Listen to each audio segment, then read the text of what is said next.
大家下午好，嘉宾们精彩的演讲之外，今天我们也将发布一本与论坛主题密切相关的新书 Brian Christian 最新作品 The Alignment Problem， 中文版书名为《人机对齐》。本书由湖南科学技术出版社引进和出版，安远 AI 进行了审校。Brian Christian 深入和科研一线的科学家对话，讲述了记忆学习和人机对齐领域许多幕后的故事，以及为什么人机对齐的研究将对人类的未来产生决定性的影响。下面我们邀请 Brian Christian 与中国的读者们分享他此刻的感受。Hello and warm greetings to all from San Francisco. I'm Brian Christian, a researcher at UC Berkeley and the University of Oxford, and the author of a series of books about the human implications of computer science, including The Most Human, Algorithms to Live By, and most recently, The Alignment Problem. I'm thrilled to be with you, albeit virtually, at the AI Safety and Alignment Forum co-hosted by Concordia and BAAI. I'm particularly excited today because we're marking the launch of the Chinese edition of The Alignment Problem. It's an honor to have the book translated and available to the Chinese AI community, and I can't wait for you all to have one of the first looks, and for the book to contribute to the vibrant and ongoing conversation around AI in China. The organizers have invited me to speak for a little under 10 minutes, and so I thought it might be useful to you to use that time to offer you a brief table of contents, a preview of the story that the alignment problem tells, and some of the people whom you'll meet along the way. The book is divided into 3 sections. The first third of the book explores ethical and safety issues that are affecting present-day machine learning systems.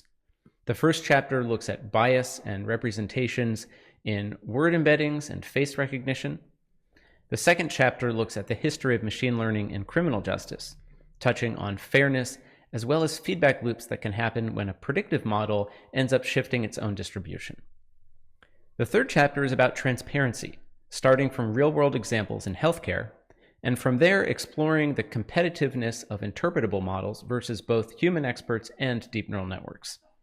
In this chapter, we meet Chris Olah from Anthropic, who I know is one of our speakers at the conference this week, and we look at some of his foundational work in mechanistic interpretability. The second part of the book is called Agency, and it shifts the focus from supervised and self-supervised learning to reinforcement learning. In Chapter 4, we explore the deep history of reinforcement learning going all the way back to its roots in animal psychology at the turn of the 20th century, through to the development of reinforcement learning as a field in the 1970s and 80s. Chapter 5 looks at the impact of incentives, in particular so-called shaping rewards, on the behavior of a system, showing how these rewards can result in alignment problems. And it also connects the computer science to cognitive science research on optimal incentive design for humans. Chapter 6 looks at intrinsic motivation. And here we dive deep into how reinforcement learning agents can operate in environments where external rewards are very sparse. I talk about how the reinforcement learning community has borrowed ideas about novelty and exploration from cognitive scientists who study infant cognition, and how these ideas have led to breakthroughs in deep RL.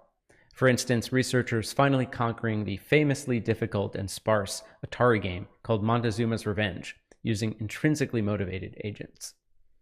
Chapter 6 also touches on the connections between reinforcement learning and evolution, showing how biological learning agents develop internal drives and sub-goals that may or may not be adaptive in all environments, an idea that is very relevant to the safety questions of inner alignment and goal misgeneralization that people like David Kruger, another one of our speakers this week, are working on. The third section of the book builds on this foundation of both supervised, self-supervised, and reinforcement learning to talk about how we align complex AI systems in the real world. Chapter 7 is about imitation learning and behavior cloning, focusing specifically on the real-world use case of autonomous cars. We trace the connections to the psychology and cognitive science of imitative behavior in humans and other primates, and we look at the history of autonomous driving going back to some very brave researchers taking their hands off of the steering wheel as early as the 1980s. Imitation learning can also have problems, such as so-called cascading failures, And we look at how researchers at autonomous vehicle companies like Waymo are overcoming these challenges using techniques like dataset aggregation, or DAGGR. Chapter 8 is about how machine learning systems might infer their reward function from human behavior, which has turned out to be one of the foundational ideas in AI alignment.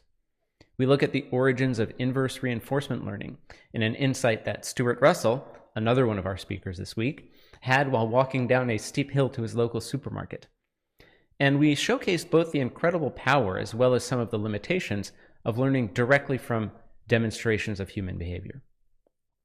We talk about the complex ethics of recommender systems, and we highlight the work of people like Paul Cristiano and Jan Leica to get a virtual robot to perform a backflip using nothing but human preferences between video clips.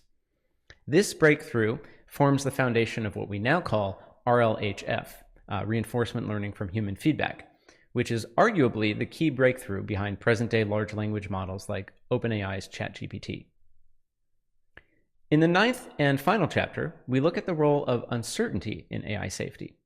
We talk about the role of overconfidence in some of the early tragic accidents in autonomous vehicles, and explore how researchers are developing models to produce more calibrated measures of their own certainty, and how this certainty measure can be used to increase or limit a model's capabilities in real time.